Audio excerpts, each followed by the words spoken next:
Catholic Church, and he certainly did not want to be excommunicated from the Catholic Church. But all he basically wanted to do was say, hey, look, you know what? We got a problem here. We have people in charge. We have people who are in authority, and this is what they're doing. This is what is going on. And as a 15th century Roman Catholic priest who had access to wherever it was where he was presiding over, probably collected, procured, but unpublished, endless amounts of sexual abuse claims. Now, before I end this video, I'm going to say this, okay? The Catholic Church, ladies and gentlemen, as most of you know, have a huge and rich tradition of getting things wrong. They are always the last to go on the bandwagon.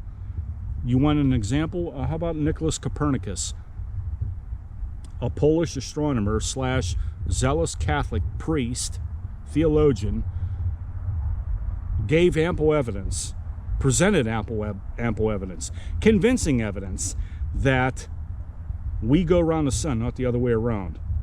Who ended up being right? When did the Catholic Church finally acknowledge that? And I should remind you, zealous Catholics out there who are so superstitious, they vowed to excommunicate him. He ended up being right. They did not excommunicate him. I am presenting information in this video where it states clearly, in my opinion, that sexual abuse had been going on for hundreds of years in the Catholic Church. Luther was deeply concerned about it.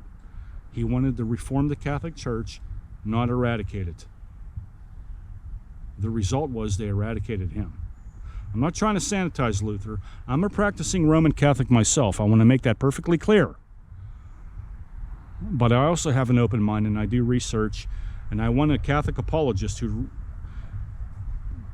comes in and watches my videos to prove me wrong and say how non-serious this is. Because I know there's lots of Catholic apologists out there who are going to maybe, listen to my video and say, no, we can get this right. Mark's got it all wrong. He's blatantly being ignorant here.